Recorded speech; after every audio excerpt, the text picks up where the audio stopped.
नमस्कार दोस्तों, स्वागत है आपका हमारे YouTube channel study with Saurabh ji पे। जैसा कि हम लोग मैथ्स की पिछली वीडियोस में संख्या पद्धति के बहुत सारे नियमों को देखते चले आ रहे हैं और उन्हीं बेस पे कुछ एग्जाम्पल्स भी हम लोग करते चले आ रहे हैं। आज हम उसी क्रम में शुरुआत करेंगे कुछ इंपॉर्टेंट क्वेश्चंस को संख्या पद्धति के, जो कि यूपीएसआई के लिए बहुत ही इंपॉर्टेंट रहने वाला है। तो अगर आप लोग यह वीडियो देख रहे हैं तो लास्ट तक जरूर देखिएगा, क्योंकि इस वीडियो से आपको कहीं ना कहीं बहुत सारे बेनिफिट्स निकल के सामने आएंगे। तो आइए शुरुआत करते हैं हम लोग अपनी वीडियो को। तो पहला प्रश्न है हमारा, दो टोकरियों में 640 संतरे हैं। यदि पहली टोकरी में से संतरों का 1/5वां भाग दूसरी टोकरी में डाल दिया जाता है तो दोनों टोकरियों में संतरों की संख्या समान हो जाती है। पहली टोकरी में संतरों की संख्या। देखिए, इस टाइप के क्वेश्चन अगर आपके एग्जाम में आ जाते हैं तो इस टाइप के क्वेश्चन को हम किस तरीके से सॉल्व करते हैं, आइए हम लोग देखते हैं। अभी मैं आपको बेसिक मेथड बताऊंगा, फिर बाद में आपको ये बताऊंगा कि किस तरीके से हम लोग इसको आसानी से ऑप्शन से भी सॉल्व कर सकते हैं। तो सबसे पहले हम लोग बेसिक तरीका देखेंगे कि किस तरीके से इसको सॉल्व करते हैं। मान लीजिए आपके पास इसने दिया है कि 640 संतरे हैं। यदि 640 संतरे हैं और दो टोकरियां हैं, पहली टोकरी दूसरी टोकरी, कह रहा है पहली टोकरी क्या 1/5 भाग दूसरी टोकरी में मिला दिया जाए तो क्या हो जा रहा है, संतरों की संख्या बराबर हो जा रही है। तो संतरों की संख्या बराबर कितनी हो जाएगी, मतलब हो जाएगी 320 पहले वाली में, दूसरी वाली में भी 320 हो जाएंगे। तो देखिए, इतनी बात तो समझ हमें आ गई हमारी कि बाद में ये परिवर्तन करने के बाद संख्या कितनी होगी।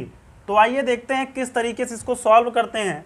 मान लीजिए आपकी टोकरी में संख्या जो थी, माना पहली टोकरी में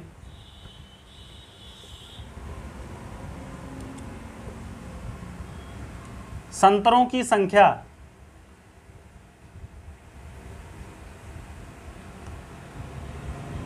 हमने x मान लिया। अब जब हमने पहली टोकरी में संतरों की संख्या x मान ली तो दूसरी टोकरी में कितनी हो जाएगी, 640 माइनस x। भाई अगर मान लीजिए 640 में से एक में x है तो दूसरे में 640 में से x घटा देंगे, जितना बचेगा वही तो दूसरी टोकरी में संख्या होगी। तो इतनी बात हमें पता चल गई कि दूसरी टोकरी में 640 माइनस x है। कह रहा है पहली टोकरी से, मतलब x से कितना निकाला जा रहा है, x से निकाला जा रहा है, मतलब माइनस किया जा रहा है कितना, 1/5 भाग, x का 1/5 भाग निकाल दिया जा रहा है। जब निकाल दिया जाएगा तो क्या होगा, तो टोकरी अब क्या किया जा रहा है, उसको दूसरी टोकरी में डाला जा रहा है। कितना डाला जा रहा है, x/5 भाग। तो दूसरी टोकरी में कितना है, 240 माइनस x है। अब इसमें भरा जा रहा है कितना, x/5 भरा जा रहा है। तो बिल्कुल जो क्वेश्चन कह रहा है उसी हिसाब से हम लोग इसको सॉल्व कर रहे हैं। तो ये हमारा इधर हो गया x माइनस x/5 और बराबर यहाँ आ गया 640 माइनस x प्लस x/5।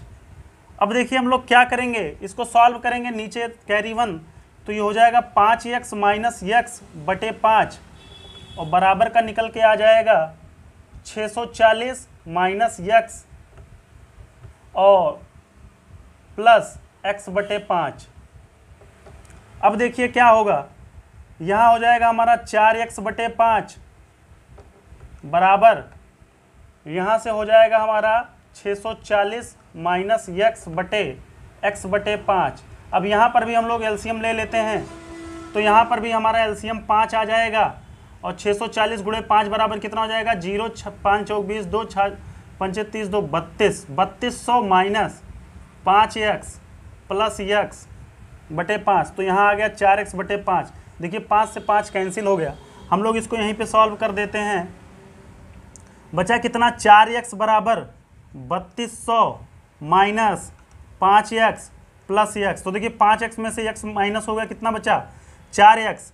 तो 3200 माइनस 4x बराबर 4x के है। देखिए 4x माइनस इधर है, इस तरफ आएगा तो 4x plus 4x, 4x plus 4x 8x हो जाएगा और यहाँ आपका बचेगा कितना, 3200।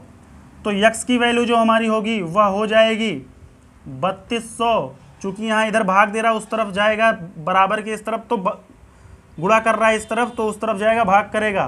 तो 8 चौके 32, देखिए 400 हमारा क्या आ गया, उत्तर आ गया। x की वैल्यू 400 है, मतलब पहली टोकरी में कितनी थी, 400 थी। अब 400 जब थी, ये पूछ रहा है कि टोकरी में संतरों की संख्या, पहली टोकरी में संतरों की संख्या, तो पहली टोकरी में संतरों की संख्या कितनी है, 400 है। तो answer number C, option number C हमारा आंसर हो जाएगा। अब देखिए, अब क्या किया, इसका 1/5 भाग, 1/5 भाग 80 होता है, तो 80 इसमें से निकल के इसमें जब ऐड होगा, मतलब इसमें कितना बचेगा, 240।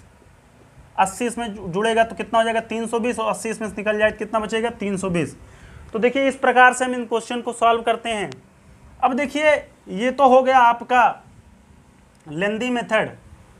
अब हम लोग इसको एक शॉर्टकट मेथड से सॉल्व करेंगे ऑप्शन के हिसाब से। तो देखते हैं इसको ऑप्शन से कैसे हम लोग सॉल्व कर सकते हैं। जैसा कि आपको पता है कि लास्ट में जब बंटवारा हो जाएगा तो बचेगा 320 और 320, दोनों प्रकार से दोनों टोकरियों में 320 बचेगा। अब जरा ऑप्शन पे गौर दीजिए, कुल 640 संतरे हैं, तो क्या पहली टोकरी में 800 संतरे हो सकते हैं, बिल्कुल नहीं हो सकते। जब इतने संतरों की संख्या ही नहीं है तो पहली टोकरी में 800 कैसे हो सकते हैं। दोबारा देखिए, कह रहा है 600 है, मतलब पहली टोकरी में 600 तो दूसरी टोकरी में 40।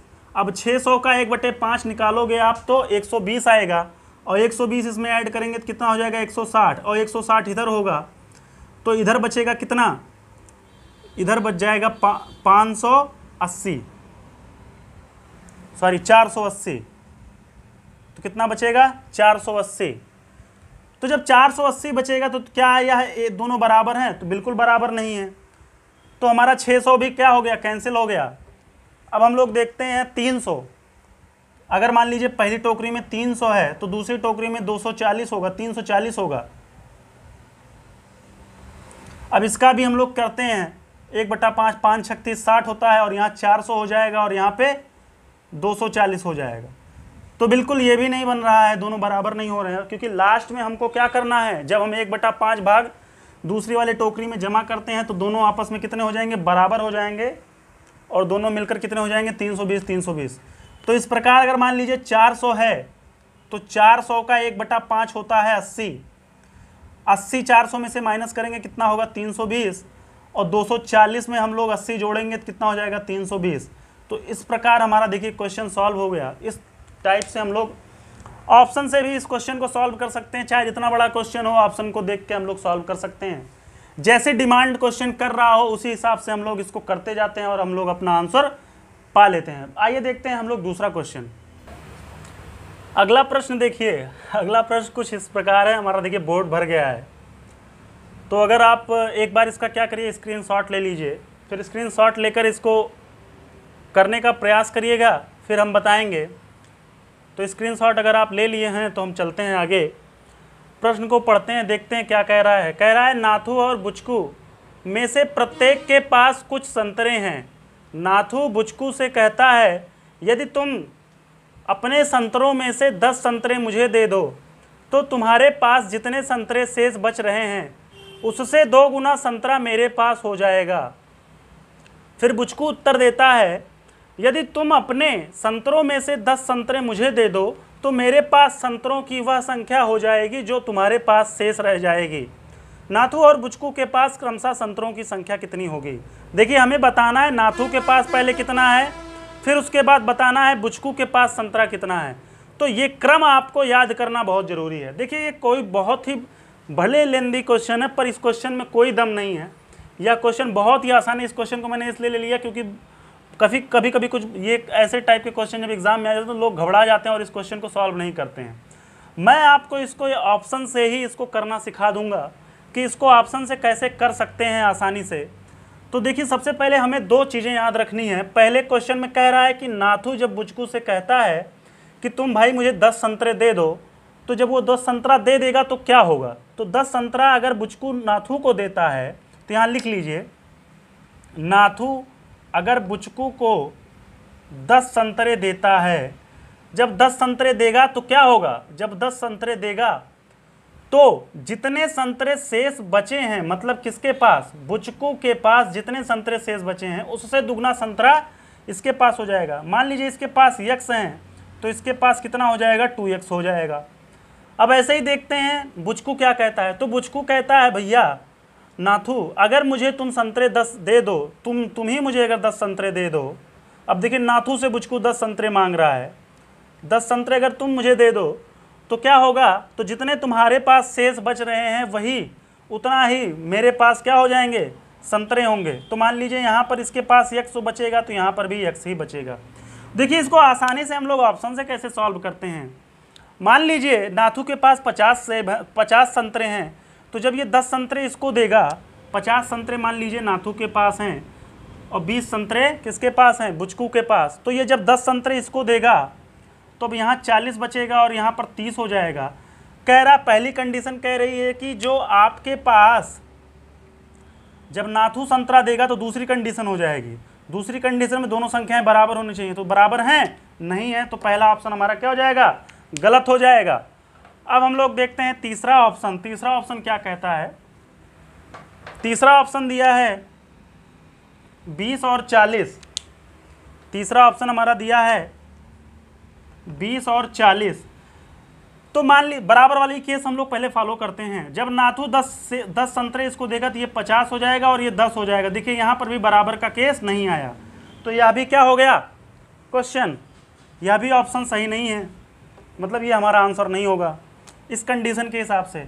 अब यहाँ देखिए 50 है और 70 है, 50 नाथू के पास है, नाथू ने 10 संतरे दिए तो कितना हो गया 40 और यहाँ हो गया 80। तो देखिए 40 80, तो ये तो नहीं है, क्यों, क्योंकि ये दोनों आपस में क्या होना चाहिए, बराबर होना चाहिए। तो यहाँ पर भी ये ऑप्शन क्या हो गया, गलत हो गया। अब हम लोग देखते हैं दूसरा ऑप्शन क्या कहता है। देखिए नाथू के पास 70 हैं, इसके पास 50 हैं, तो इसने अगर अपने 10 संतरे इसको दिए तो यहाँ 60 बचा और यहाँ भी 60 बचा। तो देखिए दूसरा जो सेकंड केस था वो फॉलो हो गया। सेकंड केस क्या हो गया, फॉलो हो गया। सेकंड केस जब फॉलो हो गया तो क्या हुआ, अब पहला केस देखते हैं हम लोग। पहला केस कह रहा है कि जो नाथू है और जो बुचकू है, बुचकू से अगर ये 10 संतरे लेता है तो क्या कहता है, जो तुम्हारे पास शेष है उसका दुगना मेरे पास। देखिए इसके पास 40 और इसका दुगना क्या हो गया, 80 हो गया। तो इस प्रकार हम लोग क्या करते हैं, क्वेश्चन को ऑप्शन के हिसाब से भी सॉल्व कर देते हैं। अब हम लोग इसको जो है, अब देखिए इसको हम दूसरे तरीके से सॉल्व करने जा रहे हैं। अगर आपको इसका स्क्रीनशॉट लेना तो स्क्रीनशॉट ले लीजिए, मैं हट जाता हूं बोर्ड से, आप लोग इसका स्क्रीनशॉट ले लीजिए और मैं इसको बेसिक मेथड से आपको बताने जा रहा हूं। तो अब हम लोग इसकी बेसिक मेथड देखेंगे। तो आइए देखते हैं हम लोग इसका बेसिक मेथड कि कैसे हम इसको सॉल्व करते हैं। मान लीजिए नाथू के पास x संतरे हैं, जब नाथू के पास x संतरे हैं और बुचकू के पास, माना नाथू के पास x संतरे हैं, बुचकू के पास भी कितने y संतरे हैं। तो इस प्रकार इसको सॉल्व करते हैं। तो देखिएगा पहला केस 1 कह रहा था यदि बुचकू नाथू को 10 संतरे दे, तो देखिए x में 10 जुड़ेगा क्योंकि बुचकू क्या कर रहा है, 10 संतरे दे रहा है। तो जब नाथू को बुचकू 10 संतरे देगा तो बुचकू के पास जो शेष बचेगा, तो देखिए y में से 10 घट जाएगा, तो यही तो शेष बचा। इसका दुगना किसके पास है, नाथू के पास है। तो ये हमारी पहली कंडीशन हो गई। इसको सॉल्व कर लेते हैं। x + 10 2y - 10, तो हमारा हो गया, यहाँ से निकल के आ गया 2y - x = कितना हो गया, ये हमारा हो गया 20। तो इस प्रकार से हमको ये पता चल गया कि ये एक इक्वेशन हमारा बन गया कि जब नाथू को बुचकू पैसे देगा तो यह हमारी इक्वेशन होगा। अब जब बुचकू को नाथू पैसा देगा तो क्या होगा, तो इसके हिसाब से ये होगा कि जो नाथू अगर 10 रुपये दे रहा है, देखिए यहाँ से x में से 10 रुपये घट रहा है, तो बुचकू में क्या होगा, 10 रुपये ऐड होगा और यह दोनों आपस में बराबर होंगे, क्योंकि उसके हिसाब से कह रहा है कि जो आपका शेषफल होगा वह हमारा क्या होगा, आपके बराबर होगा।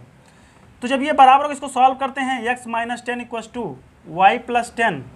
देखिए 10 इधर जाएगा 20 हो जाएगा और ये इधर आएगा तो क्या हो जाएगा x माइनस वाई।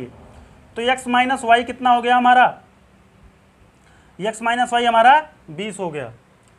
तो इस एक मिनट हमारी गलती यहाँ हो गई है, देखिएगा 2y तो हुआ लेकिन हम 2 का 10 से गुणा नहीं किए, क्योंकि फ्रैक्शन गुणा होगा ना, 2 का y से भी गुणा होगा, 2 का 10 से भी गुणा होगा, तो यहाँ पे 2 का कितना हो जाएगा 20 हो जाएगा। अब देखिए ये 20 हुआ तो 20 इधर जाएगा, 10 में जुड़े कितना हो जाएगा 30 हो जाएगा। तो ये इक्वेशन कुछ इस तरीके से है हमारा 2y minus x equal to 30। तो देखिए ये दो इक्वेशन हमारा सॉल्व हो गया, दोनों कंडीशन से दो इक्वेशन बने। अब इन दोनों इक्वेशन को हम लोग क्या करेंगे, सॉल्व करेंगे। तो देखिए दोनों इक्वेशन को क्या कर देते हैं, जोड़ देते हैं। दोनों इक्वेशन को, इक्वेशन 1 को जोड़ देते हैं 2 से। तो इक्वेशन 1 हमारा है 2y minus x equal to 30 और इक्वेशन दूसरा है हमारा x minus Y equal to कितना, ये है हमारा 20। तो देखिए यहाँ जब जोड़ रहे हैं तो क्या होगा, माइनस एक्स प्लस एक्स, ये क्या हो जाएगा, कैंसिल हो जाएगा। 2 प्लस 2y माइनस 2y तो कितना बचेगा, y बचेगा, और 30 20 कितना हो गया 50। तो y कितना आ गया 50, मतलब बुचकू के पास 50 संतरे हैं। अब जब बुचकू के पास 50 संतरे हैं तो नाथू के पास कितने संतरे होंगे, किसी भी इक्वेशन में पुट करके सॉल्व कर लेते हैं। मान लीजिए हम लोग x minus Y equal to 20 में सॉल्व करते हैं। x हमारा पता नहीं है, y हमारा 50 है और ये 20 दिया है, तो x बराबर निकल के आ जाएगा माइनस 50 उस तरफ जाएगा, 50 और 20 70 हो जाएगा। तो यहाँ से हमारा निकल के आ गया नाथू का संतरा, कि नाथू के पास कितने संतरे थे, और यहाँ से निकल के आ गया बुचकू के पास कितने संतरे थे। तो देखिए इसको बेसिक मेथड से हम लोग कैसे सॉल्व करते हैं, इसको हमने बहुत ही आसानी से इसको सॉल्व कर लिया, और साथ ही साथ हमने ऑप्शन से भी करना इसको आपको सिखा दिया। तो आपको जो तरीका अच्छे लगे आप अपना लीजिएगा। अगर आपको स्क्रीनशॉट लेना तो स्क्रीनशॉट ले लीजिए। अब हम लोग आगे बढ़ेंगे दूसरे क्वेश्चन की ओर। अगला प्रश्न है हमारा कि एक मिस्त्री एक दीवार को 70 घंटे में बनाता है, 7 घंटे बाद वह विराम लेता है, तो दीवार का कितना भाग अभी बनना शेष है।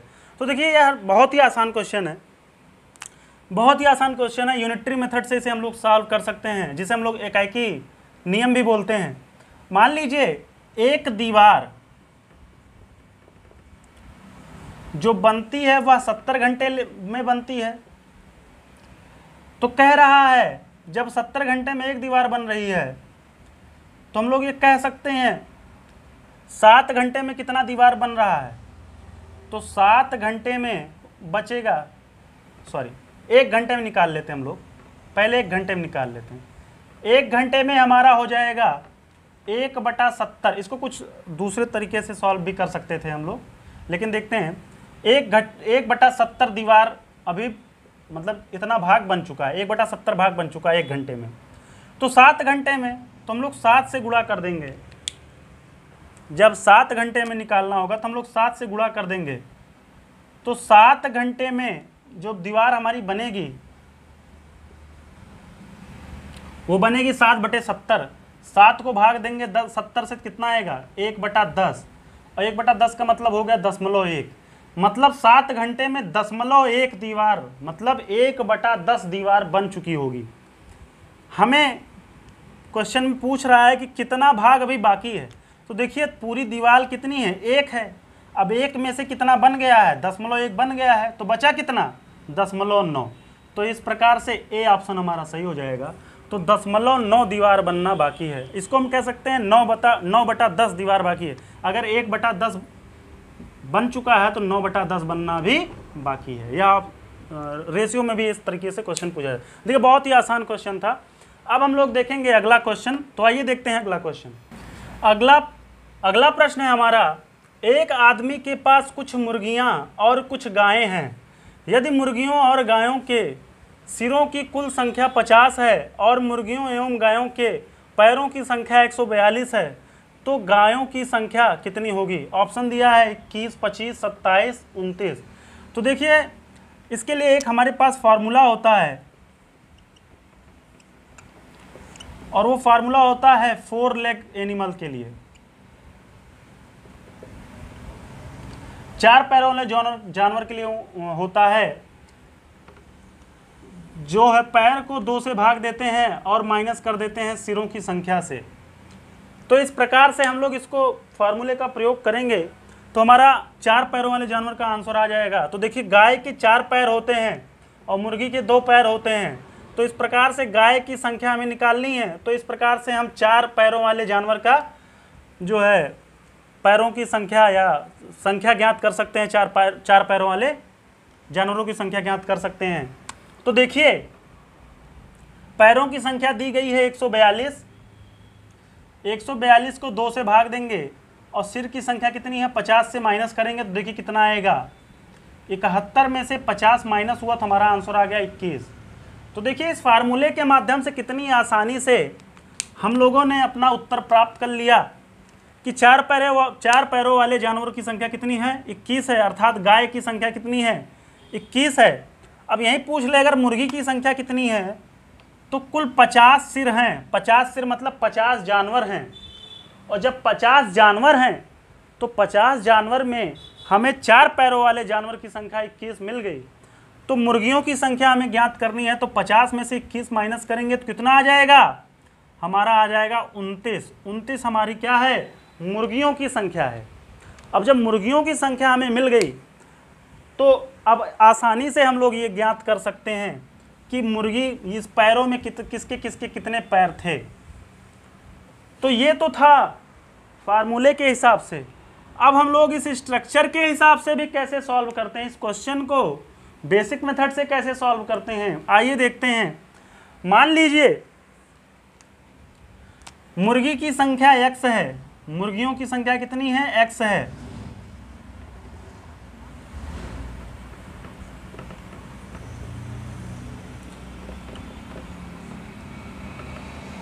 तथा गायों की संख्या y है। अब कह रहा है कि सिरों की संख्या 50 है, अर्थात सिरों की संख्या 50 है, मतलब मुर्गी की संख्या प्लस गायों की संख्या कितनी है, 50 है। तो ये इक्वेशन नंबर 1 बन गया हमारा। अब कह रहा है कि पैरों की संख्या 142 है, गाय और मुर्गियों के पैरों की संख्या 142 है। तो x तो हमारा मुर्गी है, तो मुर्गी के कितने पैर होते हैं, 2। तो 2 गुणे x प्लस, अच्छा 2 गुणे क्यों कर रहे हैं, इसलिए कर रहे हैं कि मुर्गियों की संख्या, अगर हमें पैरों की संख्या ज्ञात करनी है, मान लीजिए 4 मुर्गी है, तो 4 मुर्गी तो x हो गया। अब पूछ ले कितने पैर हैं, तो 4 मुर्गी के कितने पैर होंगे, 8 पैर होंगे। ये कैसे आपने बता दिया, 4 को 2 से गुणा किया तभी तो, क्यों, क्योंकि 2 पैर होते हैं, इसलिए हमने 4 को 2 से गुणा किया और हमारा कितना आ गया, 8 आ गया। तो इसीलिए पैरों की संख्या पूछ रहा था। तो x में जब मुर्गी की संख्या है तो उसके पैर से गुणा करेंगे तो उसके पैरों की संख्या आ जाएगी। तो इस प्रकार हमने 2 को x से गुणा किया, 2x आ गया। अब देखिए गाय के 4 पैर होते हैं तो इसलिए हम लोग 4y निकालेंगे, क्योंकि 4 को y से इसलिए गुणा करेंगे क्योंकि गाय के पैरों की संख्या 4 होती है। अब देखिए तो इन दोनों का जो सम है वो कितना है, 142 है। यह इक्वेशन नंबर 2 प्राप्त हो गया हमारा। अब जरा देखिएगा कि इसको हम कैसे सॉल्व करते हैं। तो अगर हम इस इक्वेशन में 2 से गुणा कर दें, अगर हम इक्वेशन 1 में 2 से गुणा कर दें तो इसको सॉल्व किया जा सकता है। तो यहाँ 2 से गुणा होगा तो 2x होगा और यहाँ गुणा होगा तो 2y होगा और 50 का 2 से गुणा होगा तो कितना हो जाएगा, 100 हो जाएगा। स्टेप बाय स्टेप मैं आपको सॉल्व करा रहा हूँ, आप ध्यान से देखिएगा। अब क्या करेंगे, इन दोनों को क्या करें, माइनस कर दीजिए। दूसरे में से पहले को माइनस कर दिया आपने, 2 में से पहले को माइनस कर दिया तो क्या हुआ, जब 2 में से पहले को माइनस किया तो यहाँ क्या आ जाएगा, साइन माइनस माइनस माइनस, क्योंकि सभी प्लस थे। तो देखिए इसमें से इसको माइनस कर रहे हैं आप, तो 2x में से 2x गए, कितना हो गया, 0 कट गया, कैंसिल। 4x अभी प्लस है, 2x माइनस हो जाएगा, क्योंकि देखिए 4y में से हम लोग क्या घटा रहे हैं, 2y घटा रहे हैं, दूसरे में से पहले को घटा रहे हैं, और 142 में से क्या कर रहे हैं, 100 को माइनस कर रहे हैं। तो यहाँ 2y आ गया और यहाँ आ गया 42, तो y की वैल्यू आ गई 21। देखिए y क्या माना था हमने, गायों की संख्या। तो देखिए फार्मूले से भी हमारा क्या आया था, 21 आया था, और इस तरीके से भी हमने इसको सॉल्व किया, कितना आ गया 21 आ गया। तो 21 जब हमारा आंसर आ गया गायों की संख्या, आप पूछ ले मुर्गियों की संख्या क्या है, तो y की वैल्यू हम किसी भी इक्वेशन में पुट कर देंगे, हमारा आंसर आ जाएगा। तो y की वैल्यू 21 है तो 2y की वैल्यू 42 हो जाएगी, तो 2x प्लस 42 बराबर 100। अब 2x बराबर देखिए 42 माइनस करेंगे तो कितना आएगा 8 और 4 58, तो x बराबर देखिए कितना हो जाएगा 29। तो देखिए यहाँ से हम लोग ने मुर्गियों की भी संख्या देखिए फार्मूले से वहाँ 29 लाई थी और यहाँ पर भी हम लोगों ने क्या पाया है 29 पाया है। तो इस प्रकार हम लोग क्वेश्चन को बहुत ही आसानी से सॉल्व कर सकते हैं। बस हमें ध्यान देने वाली बात होती है कि जो लिखा गया है जैसा उसी प्रकार से हम लोग क्वेश्चन को बनाते जाएं और आसानी से क्वेश्चन को सॉल्व कर सकते हैं। अब आइए देखते हैं नेक्स्ट क्वेश्चन क्या कहता है हमारा। अगला प्रश्न है हमारा, किसी क्लब के सभी सदस्य क्लब के सदस्यों की संख्या के समान ही रुपए और पैसे, देखिए यहाँ एक बात गौर करने वाली है कि वो लोग क्या कर रहे हैं, समान ही रुपए और पैसे का योगदान दे रहे हैं। मतलब कुछ लोग रुपए भी दे रहे हैं, कुछ लोग पैसे भी, जितना रुपए दे रहे हैं उतना पैसे दे रहे हैं। ये ध्यान देने वाली बात है, रुपए और पैसे का योगदान देते हैं। यदि कुल योगदान 2525 रुपए है तो क्लब के सदस्यों की संख्या कितनी होगी, 60 होगी, 45 होगी, 55 होगी, 50 होगी। तो देखिए इस टाइप के क्वेश्चन को हम लोग कैसे सॉल्व करते हैं, अभी मैं आपको ऑप्शन बेस्ड भी बताऊंगा। सबसे पहले हम लोग इसका बेसिक मेथड देखते हैं कि इसको कैसे सॉल्व करते हैं बेसिक मेथड से। माना क्लब के सदस्यों की संख्या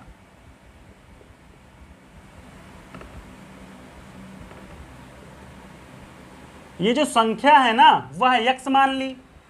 अब क्वेश्चन के अनुसार, प्रश्नानुसार क्या हो रहा है, प्रश्नानुसार बोला जा रहा है कि जितने सदस्य हैं वो सदस्य उतने समान, मतलब अपने जितना ही रुपए दे रहे हैं और क्या दे रहे हैं, पैसे दे रहे हैं। तो मान लीजिए x सदस्य हैं तो कितना देंगे, x रुपए देंगे। और कह रहे हैं, और मतलब होता है प्लस, साथ ही साथ उतने पैसे भी दे रहे हैं। मान लीजिए अगर 2 सदस्य हैं तो 2 रुपए 2 पैसे दे रहे हैं। 50 सदस्य हैं तो 50 रुपए 50 पैसे दे रहे हैं। तो इस प्रकार अगर x सदस्य हैं तो x रुपए x पैसे दे रहे हैं। तो यहाँ पर x रुपए हैं तो देखिए x का x से गुणा हो गया, x रुपए हो गया। अब पैसों में देखेंगे तो x का x पैसे दिए, भाई उतना ही तो पैसे देंगे। इनको रुपए में कन्वर्ट करने के लिए हम लोग पैसे को 100 से भाग दे देंगे तो हमारा ये भी किस में आ जाएगा, यूनिट रुपए में आ जाएगा। तो यहाँ पर जैसे मान लीजिए 50 पैसे है तो 50 पैसे कितना होता है, 1 रुपए का आधा। उसी प्रकार x रुपए है तो x रुपए को x पैसे है तो x पैसे को रुपए में भाग देने के लिए क्या करेंगे, 100 पैसे से भाग देंगे, क्योंकि 1 रुपए में 100 पैसा होता है। तो x रुपए में x बटा 100 पैसा। तो इस प्रकार से हम लोग देखेंगे, यहां से हमारा निकल के आ जाएगा यह बराबर कितने के है, 2525 रुपए के है। तो बस इसको सॉल्व कर लीजिए, x square plus x square upon 100 equals to 2525। तो यहाँ से देखिए यहाँ नीचे कैरी 1 आ गया, यहाँ से हम लोग एलसीएम लेंगे 100 आएगा और 100 x square plus x square बराबर 2525। तो यहाँ से आ गया 101 एक्स स्क्वायर बराबर 25 00। देखिए यहाँ 100 है, इधर जाएगा 100 से गुणा हो जाएगा। देखिए क्रॉस मल्टीप्लिकेशन कर देंगे, 100 का इससे गुणा होगा, 1 से जो 1 से गुणा होगा उतना ही आ जाएगा। 100 से गुणा होगा तो 25 गुणे 100 25 आ जाएगा आंसर आपका। अब देखिए आंसर अभी नहीं आया है, अब हम लोग x की वैल्यू फाइंड करना है। तो देखिएगा जब हम लोग एक्स स्क्वायर यहाँ से निकालेंगे तो बराबर आ जाएगा 25 00 बटे 101। तो भाग देते हैं, जब भाग देंगे तो देखिए 101 बार कितना जाएगा, दो बार कितना जाएगा, जब 2 बार जाएगा तो आएगा 202। कितना आएगा, 202 आएगा। तो बचेगा कितना, 50। तो 50 यहाँ बचा और 5 यहाँ बचा, मतलब 505 बचा। तो 101 को 5 बार ले जाएंगे तो 505 कैंसिल हो गया, बचा कितना 00। तो कुल मिलाकर हमारा कट के कितना आ गया 2500। जब वैल्यू 2500 आ गई, यहाँ पे मैं सॉल्व कर देता हूँ। एक्स स्क्वायर की वैल्यू आ गई 2500, तो एक्स की वैल्यू कितनी हो जाएगी √2500। और आप भली भांति जानते हैं 2500 का वर्गमूल कितना होता है 50 होता है, तो वर्गमूल हमारा कितना आ गया 50। तो इस प्रकार हम इस प्रश्नों को सॉल्व करते हैं। अब देखिए मैं आपको बताऊंगा कि ऑप्शन वाइज भी इसको कैसे सॉल्व करते हैं। तो देखिए इस टाइप के क्वेश्चन अगर आपके एग्जाम में आ जाते हैं जहां पे आपको किसी का स्क्वायर ज्ञात करना हो, किसी का क्यूब ज्ञात करना हो, तो कैसे ऑप्शन से हम लोग करते हैं। तो सबसे पहले देखिए हमारे पास कुल योगदान देख लेते हैं 2525 है। अब देखिए इसको रुपए और पैसे दोनों में लिखा गया है, तो कहीं ना कहीं जब सदस्य और उतने ही बराबर पैसे दिए जा रहे हैं, मतलब कहीं ना कहीं स्क्वायर है, तो 2525 का अगर हम लोग वर्गमूल निकाल लें तो जो भी आएगा वही हमारा आंसर होगा। तो लेकिन 2525 का तो कोई वर्गमूल होता नहीं है, तो कैसे आखिर पता चले कि आंसर हमारा क्या है। तो इसको अगर हम तोड़ते हैं दो भागों में, तो देखिए ऑप्शन से अगर हम लोग सॉल्व करते हैं, देखिए 60 का वर्ग होता है 3600, 45 का वर्ग होता है 2025, 55 का वर्ग होता है 3025 और 50 का स्क्वायर होता है 2500।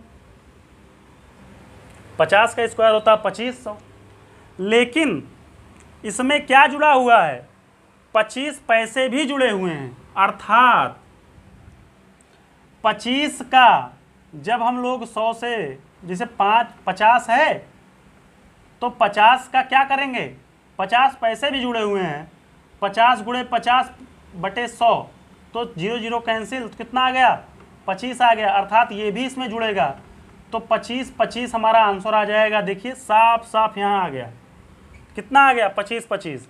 तो इस प्रकार हमारा निकल के आ गया कि 50 ही वह ऑप्शन है जो हमारा आंसर होगा, अर्थात 50 सदस्य हैं, तो 50 सदस्य 50 रुपये और 50 पैसे के हिसाब से जब दान देंगे तो कुल रुपयों की संख्या हो जाएगी 2525।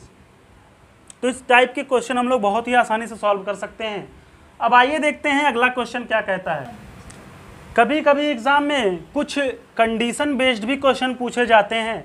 आपको कंडीशन दे दी गई है, यदि A star B equal to A plus B plus A/B हो तो 12 स्टार 4 का मान बताइए।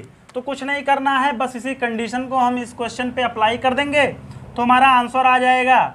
12 स्टार 4 है, तो सबसे पहले हमें क्या करना होगा, A प्लस B अर्थात 12 और 4 को ऐड करेंगे तो हमारा 16 आ जाएगा। फिर क्या कह रहा है कि इसको प्लस कर दीजिए जो आए, और क्या करिए, जो A है उसको 4 से डिवाइड कर दीजिए, B से डिवाइड कर दीजिए, तो हमारा यहाँ से 16 आ गया था, यहाँ से 4 को 12 से भाग देंगे तो 3 आ जाएगा, और यहाँ से हमारा निकल के आ जाएगा आंसर कितना 19। तो ऑप्शन नंबर डी हमारा आंसर सही होगा। तो कभी कभी एग्जाम में इस तरीके से भी क्वेश्चन पूछे जाते हैं, इसलिए मैंने इस क्वेश्चन को लिया था। अब आइए देखते हैं अगला क्वेश्चन क्या कहता है। अगला प्रश्न है हमारा, दो संख्याओं का गुणनफल 48 है, इसमें से यदि एक संख्या एक तिपहिया साइकिल के पहियों की संख्या, तो देखिए तिपहिया साइकिल में पहियों की संख्या कितनी होती है, 3 होती है, तो 3 एक तिपहिया साइकिल में होते हैं 3 पहिए। अब कह रहा है किसी पक्षी के पंखों की संख्या और उसके और आपके हाथ के उंगलियों की संख्या के 2 गुना के योग को भाग देने पर प्राप्त संख्या के बराबर है, तो दूसरी संख्या क्या होगी। देख कितना आसान है। कह रहा है पंखों, मतलब कोई पक्षी है, उसके पंखों, कितने पंख होते हैं, 2 पंख होते हैं, पंखों की संख्या। और कह रहा है आपके हाथ, तो देखिए हमारा हाथ है, हमारे हाथ में कितनी उंगलियां हैं, 5 उंगली है, तो इस 5 उंगली का 2 गुना। और कह रहा है तिपहिया साइकिल के पहियों की संख्या से क्या कर दें, इन दोनों के योग को भाग दे दें। तो भाग देंगे तो कितना आ जाएगा, 12/3 बराबर 4। तो इस संख्या के बराबर है, अर्थात संख्या हमारी कितनी आ गई, 4 आ गई। तो एक संख्या अगर 4 आ गई तो एक संख्या 4 है, दूसरी संख्या मान लीजिए y है, और इनका गुणनफल कितना 48 है, तो y बराबर 48/4 कितना आ जाएगा 12। तो पहली संख्या क्या हो गई 4 और दूसरी संख्या हमारी आ गई 12। तो ऑप्शन नंबर सी हमारा क्या हो जाएगा, राइट आंसर हो जाएगा। तो इस प्रकार के क्वेश्चन को जब कंडीशन बेस्ड होते हैं बस हम उसको वैसे ही लगाते हैं और आराम से इसको सॉल्व कर लेते हैं। आइए देखते हैं अगला प्रश्न। अगला प्रश्न है हमारा, ABCD ने 60 रुपये की कीमत का एक उपहार खरीदा। उसके लिए A ने दूसरों की आधी, B ने दूसरों की 1/3 और C ने दूसरों की 1/4 कीमत अदा की। तदनुसार D कुल कितनी कीमत अदा की। ऑप्शन है हमारा 16, 13, 14, 15। तो देखिए क्वेश्चन कह रहा है ABCD मतलब इन चारों ने मिलकर 60 रुपए का कोई सामान खरीदा।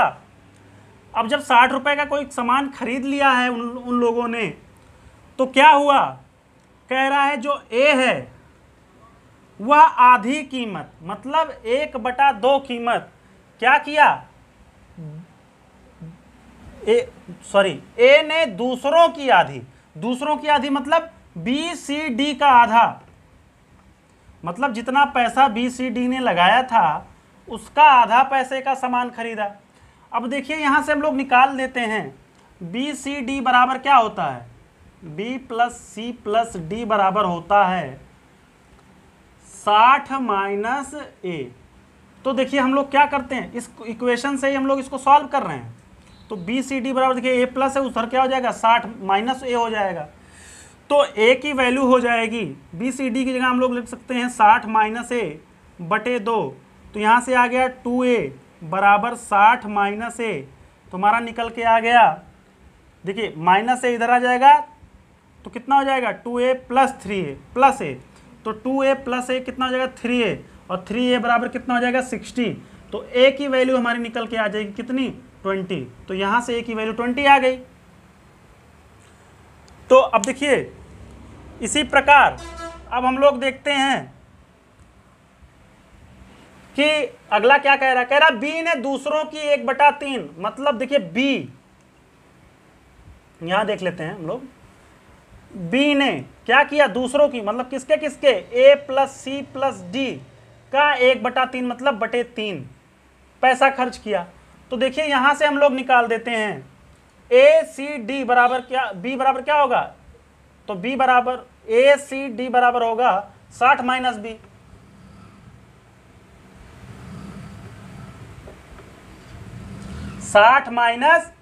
B हो जाएगा। अब सीधा सीधा हम लोग लिख सकते हैं यहाँ पे B बराबर 60 माइनस B बटे 3। तो यहाँ से हो जाएगा 3B बराबर 60 माइनस B। तो यहाँ से देखिए माइनस इधर आ जाएगा प्लस हो जाएगा, तो 4B बराबर 60। तो यहाँ B की वैल्यू आ गई कितनी 15। तो देखिए 4 को जब हम 60 से भाग देंगे तो कितना आ जाएगा 15। तो 15 रुपए का सामान इसने खरीदा और 20 रुपए का सामान किसने खरीदा, A ने खरीदा। अब अगला हम लोग ज्ञात करते हैं, अगला है हमारा निकालना क्या है, हमको निकालना है, कह रहा है कि C ने दूसरों का 1/4। तो देखिए C बराबर हो जाएगा A + B + D बटे 4। तो यहां से निकाल देते हैं A + B + D बराबर हो जाएगा 60 माइनस C। तो सीधा सीधा A + D की वैल्यू रखेंगे, A + B + D की वैल्यू है 60 माइनस C बटे 4 और बराबर C। तो 4 का यहाँ भाग कर रहा है 4 यहाँ, तो यहाँ 4 से गुणा करेगा तो 4C बराबर हो जाएगा 60 माइनस C। तो यहाँ हमारा निकल के आ जाएगा C इधर आ जाएगा तो 5C हो जाएगा, 5C बराबर 60। तो C बराबर निकल के आ जाएगा 12। तो 3 वैल्यू हमारी निकल के आ गई, 3 वैल्यू निकल के आई। A की वैल्यू 20 रुपए, B की वैल्यू कितनी आ गई 15 रुपए और C की वैल्यू कितनी आ गई 12 रुपए।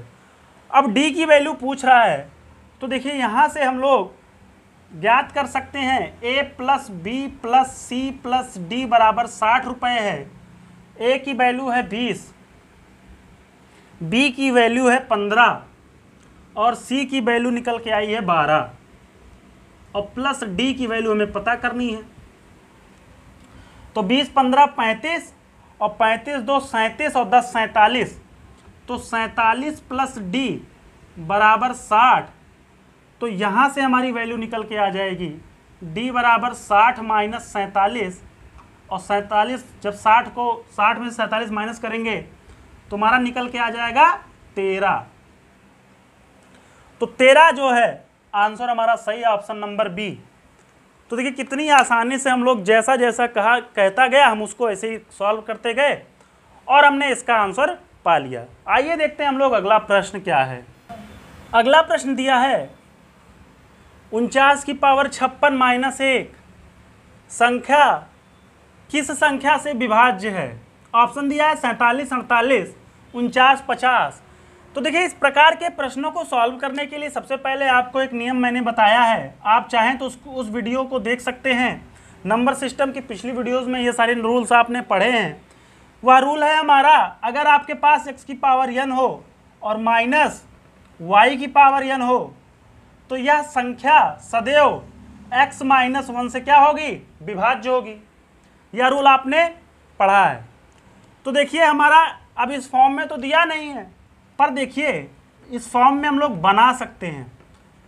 देखिए x 49 की पावर मतलब x की पावर n और 1 की पावर भी चाहे जितनी कर दो वैल्यू हमेशा क्या आती है, एक ही आती है। तो इस प्रकार 49 की पावर 56 माइनस 1 की पावर 56 हमने बना दी। तो फार्मूले के हिसाब से हम लोग कह सकते हैं कि x माइनस यह संख्या x माइनस 1 से क्या होगी, डिविजिबल होगी। तो x क्या है हमारा 49 है, 49 में 1 माइनस करेंगे तो कितना आ जाएगा, 48। तो हम कह सकते हैं इस संख्या को 48 द्वारा विभाज्य किया जा सकता है और यह आंसर हमारा बन जाएगा क्या, बी नंबर ऑप्शन। आइए देखते हैं हम लोग अगला क्वेश्चन क्या है। अगला प्रश्न है हमारा 50 से कम 3 के सभी धनात्मक गुणांकों का योग ज्ञात कीजिए। तो देखिए 50 से कम जो पहला 3 का गुणांक है वह क्या है, 48। अर्थात यदि 3 को इससे भाग देंगे तो कितना आएगा, यह आ जाएगा 16 भाग देने पर। तो हमें पता चल गया 3 का 50 से कम आखिरी गुणांक क्या है, 48, और 3 का पहला गुणांक क्या है, 3। 3 एक कम 3। तो अभी इसके पहली वाली क्लास में हम लोगों ने गुणोत्तर श्रेणी पढ़ा था और उसी क्रम में हमने देखा था समानांतर श्रेणी को। तो यह सवाल कुछ समानांतर श्रेणी के आधार पर ही लगेगा कि हमें ज्ञात करना है गुणांकों का योग। तो देखिए पहला तो ये 3 हो गया, अब इसी का गुणा करते चले जाइए 48 तक, आपका जितने भी संख्याएं होंगी संख्याएं मिल जाएंगी हमें। तो देखिए पहली संख्या 3 हो गई, दूसरी संख्या 6 हो गई, तीसरी संख्या कितनी हो जाएगी, 9, चौथी संख्या हो गई 12, पांचवी संख्या हो गई 15, छठवीं संख्या हो गई 18, सातवीं संख्या हो गई 21, आठवीं संख्या हो गई 24, नौवीं संख्या हो गई 27, 10वीं संख्या हो गई 30। अब आगे देखिए 11वीं संख्या हो गई 33, 12वीं संख्या हो गई 36, 36 के बाद 39, 39 के बाद 42, 42 के बाद कितना हो जाएगा 45, और 45 के बाद 48। तो यह लास्ट संख्या है। अब इसके बाद 50 से ज़्यादा 51 हो जाएगा। तो 51 जो 50 से ज़्यादा कह रहा है क्वेश्चन, तो 50 से कम इतनी संख्याएं हैं जो 3 की क्या हैं, गुणांक हैं। अब कह रहा है इनका योग बताइए। तो आप नॉर्मली इसको ऐड करके भी आंसर अपना दे सकते हैं, या फिर हमारे पास एक समानांतर श्रेणी की फार्मूला है उसकी सहायता से भी प्राप्त कर सकते हैं। समानांतर श्रेणी के लिए मैंने एक शर्त बताई थी कि समानांतर श्रेणी तभी होगी जब उनका डिफरेंस समान होगा, मतलब किन्हीं दो पदों का डिफरेंस समान होगा। क्योंकि 6 में से 3 गया 3, 9 में से 6 गया 3, 12 में से 9 गया 3, तो डी जो सार्वंतर है वो हमारा समान है। तो हमने बताया था आपको, अगर आपको पहली पद पता हो और आखिरी पद पता हो तो संख्याओं का योग बताया था Sn बराबर n/2 a प्लस यल। जहां पे n पदों की संख्या है, a हमारा प्रथम पद है और यल बराबर लास्ट पद अर्थात अंतिम पद है। तो पदों की संख्या देखते हैं कितनी है, 1 2 3 4 5 6 7 8 9 10 11 12 13 14 15 16, अर्थात पदों की संख्या तो 16 है। तो जब पदों की संख्या 16 है तो पदों की संख्या 16 को 2 से भाग दे दिया, पहला पद हमारा 3 आ गया और आखिरी पद हमारा 48 आ गया। तो इस प्रकार जब इसको सॉल्व करेंगे तो 8 गुणे 51 और 8 पंचे 40 408। तो इस प्रकार ऑप्शन बी हमारा आंसर ऑप्शन सी हमारा आंसर हो गया और आंसर हमारा निकल के आ गया 408। अब देखिए इसको किस तरीके से इतना हमको ना निकालना पड़े, आसानी से सॉल्व कर सके। देखते हैं कैसे। जैसे सबसे पहले हम लोग निकाल लेंगे पहला पद क्या है। तो पहला पद तो हमारा 3 होगा, क्योंकि 3 का पहला गुणांक क्या होता है 3, और 50 से कम आखिरी गुणांक हमारा 48 है। अब हमें पता करना है प्रथम 3 के 48 तक कितने पद हैं। तो कुछ नहीं करना है, इस 48 को 3 से भाग दे दीजिए तो निकल के आ जाएगा कितना 16। अर्थात कुल कितने पद हैं 16 पद हैं। अर्थात इनके बीच की दूरी कितनी है कुल 16 पद हैं। अब जब n की वैल्यू हमारी 16 आ गई तो अब इसको आसानी से निकाल सकते हैं कि a हमारा 3 है, l हमारा 48 है और n बराबर कितना है 16 है। तो सीधा सीधा हम लोग फार्मूले के हिसाब से 16/2, a कितना है 3 और ये l 48 है, तो 8 गुणे 51 408। हम देखिए आसानी से इसको इस तरीके से भी सॉल्व कर सकते हैं।